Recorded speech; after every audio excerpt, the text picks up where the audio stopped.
dan Indonesia sekarang meningkat maju. Saya kata kepada bekas menteri itu, bila kamu maju, kami yang susah. Nak dapat pembantu rumah pun payah sekarang. Kerana rakyat Indonesia telah mula ada pekerjaan dan mereka kurang datang ke sini. Kalau datang pun bekerja di rumah, sekurang-kurang kita kena bayar RM800. Saudara yang dihormati sekalian, saya kata barangkali tak lama lagi, 10 tahun lagi kami pula akan menghantar pembantu rumah untuk bekerja di Indonesia. Sejak pandemik COVID-19 melanda dunia, terdapat beberapa negara yang pada awalnya nampak gagal berbanding Malaysia, kini semakin berjaya untuk berkembang meninggalkan kita.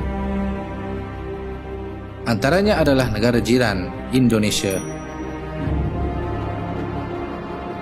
Dalam video kali ini, kita akan lihat 4 sebab kenapa Indonesia akan berkembang dengan pesat meninggalkan kita di saat-saat wabak COVID-19 makin berleluasa untuk menawan dunia. Teruskan menonton.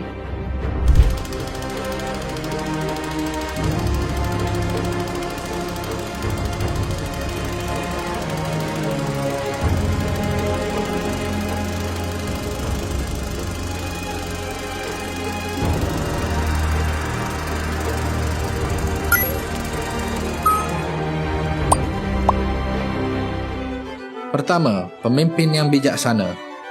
Pada awal pandemik COVID-19, Indonesia dilihat negara yang paling menyeramkan. Kes yang dicatatkan ratusan ribu ditambah ribuan kematian. Rakyat Indonesia juga dinilai sulit untuk diurus, terutama berkaitan pematuhan SOP. Di Kota Ambon, Maluku, ratusan orang dan pihak keluarga mengambil paksa jenazah positif COVID dari ambulans. Saat direbut oleh keluarga, jenazah sempat jatuh di jalan. Seorang pasien COVID-19 di Tasikmalaya, Jawa Barat mengamuk dan menolak saat dijemput petugas medis untuk dibawa ke rumah sakit. Si pasien bahkan mengancam memegang dan memeluk petugas dan orang-orang di sekitar rumahnya agar tertular.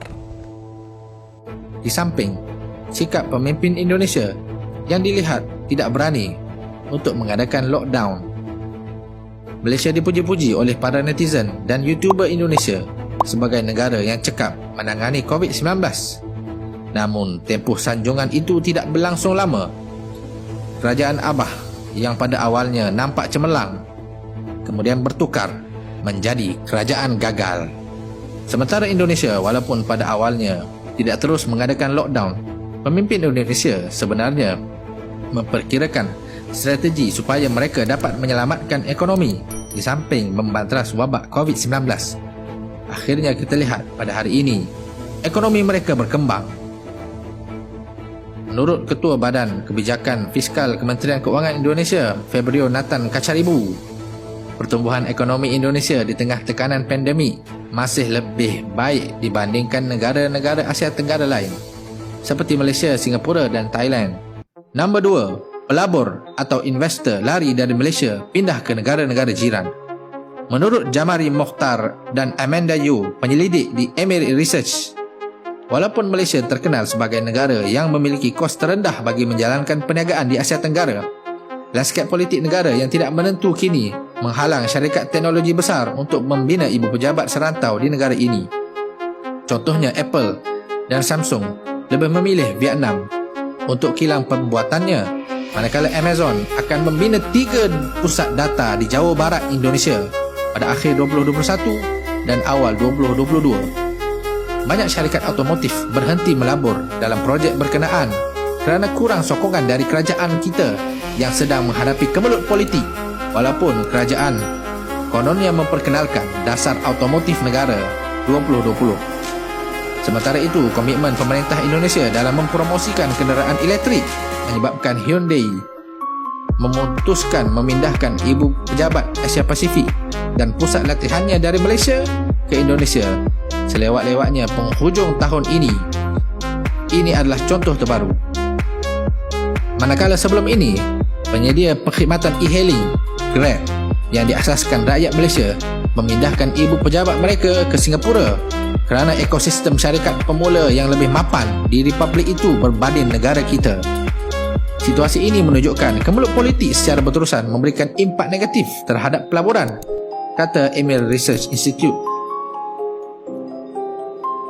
Selain itu, syarikat pengeluar kereta elektrik Tesla mengumumkan pelaburan berjumlah 4.0 bilion US dollar sekaligus meletakkan Indonesia dalam rantaian nilai global value chain produk keluaran Tesla.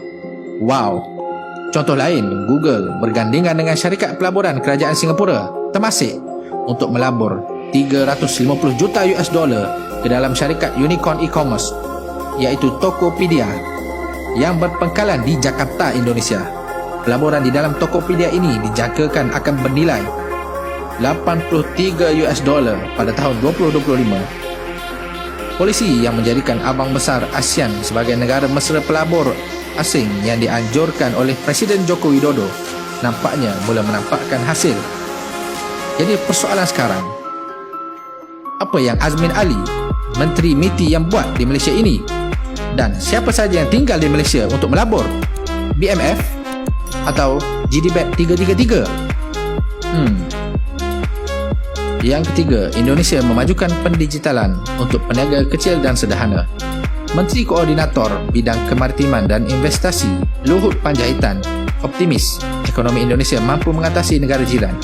Hal ini merujuk kepada trend digitalisation peniaga kecil dan sederhana di Indonesia yang terus meningkat.